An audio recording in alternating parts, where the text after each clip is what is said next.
We all think we know what a crime is, right? We see it on the news, we read about it. It seems pretty straightforward. But today, we're going to dig into what that word really means and how it connects to something way bigger, our responsibility to each other. So let's get right into it.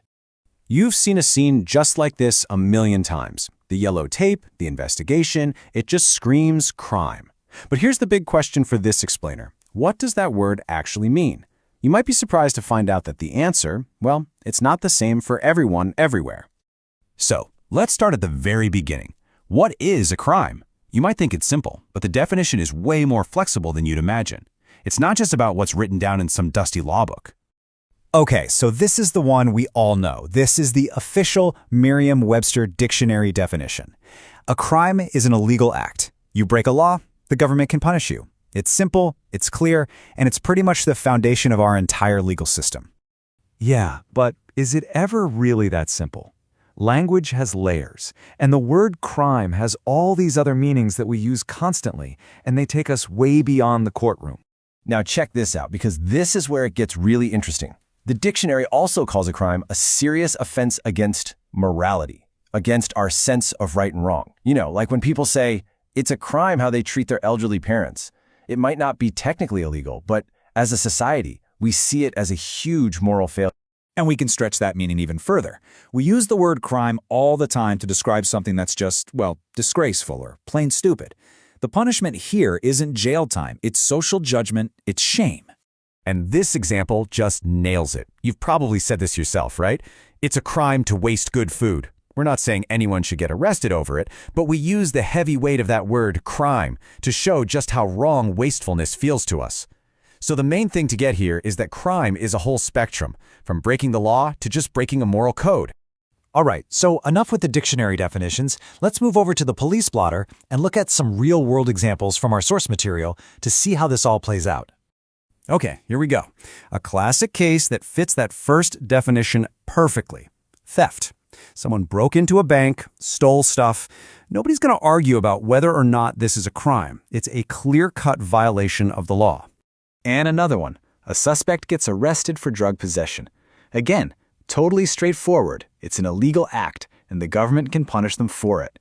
These kinds of examples are really the bedrock of what we all think of when we hear the word crime. But, and this is a big but, this is where things get really fascinating. If a crime is just what the law says it is, what happens when the laws are completely, totally different all over the world? Let's take a quick trip around the globe to see just how wild it can get. Wow, I mean, just look at this contrast. In Nigeria, cheating on an exam isn't just a slap on the wrist from your teacher, it can land you in prison for 5 years. Meanwhile, in Afghanistan, the punishment for theft can be as severe as amputation. It just shows you how wildly different societies can be in defining the seriousness of an act. And then you get the laws that are just, well, a little bit strange. In this one town in France, Sarparenx, it is literally illegal to die inside the town limits because their cemetery is full.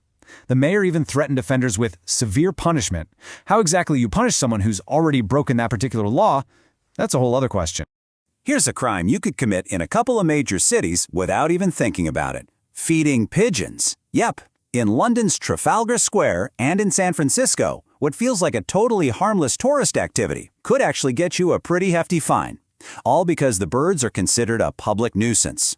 And speaking of fines, how about this famous one? In Singapore, a country that's known for being incredibly clean, chewing gum has been banned since 1992. Why? People kept sticking it on the door sensors of the subway trains. So now, if you get caught buying or selling it, you could face a $1,000 fine. And the list just goes on and on. You can't have a snack on the church steps in Florence. You can't take pictures in or near airports in Kazakhstan. And in Turkey, drunk drivers can be forced to take a very, very long walk home. It really proves the point. The definition of a crime is all about where you are. So we've seen that what counts as a crime can be all over the map. And that brings us to a much deeper question. Why? Why do we even have all these rules? The really serious ones and the really strange ones in the first place. What's the point of it all? I mean, really think about it for a second. Is the only reason you don't just take things from a store, or the only reason you're quiet in a library because you're scared of getting in trouble with the law? Or is there something else going on?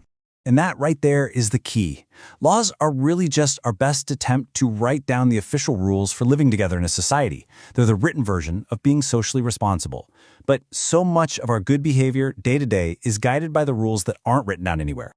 And that brings us to our final big idea, this unwritten agreement, this social contract that we all have with each other to just be decent, respectful human beings. And there's this simple story that just captures it perfectly. So picture this. A group of friends is visiting a monastery, and one of them, Amali, is being super loud, and she announces that she's not going to be quiet just because she might be scared of ghosts. She is completely missing the point. And her friend has to explain the real reason to her. It has nothing to do with being afraid of ghosts or even being afraid of getting kicked out. The reason you're quiet in a place like that is out of respect for the other people there, the people who came for a moment of peace. It's not about punishment. It's about consideration.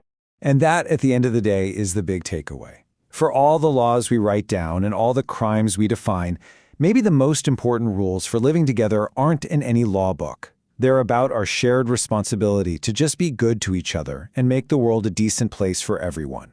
So I'll leave you with this to chew on. Beyond all the laws and all the regulations, what do you think is the single most important unwritten rule that we all need to follow to build a truly good society? Thanks so much for tuning in.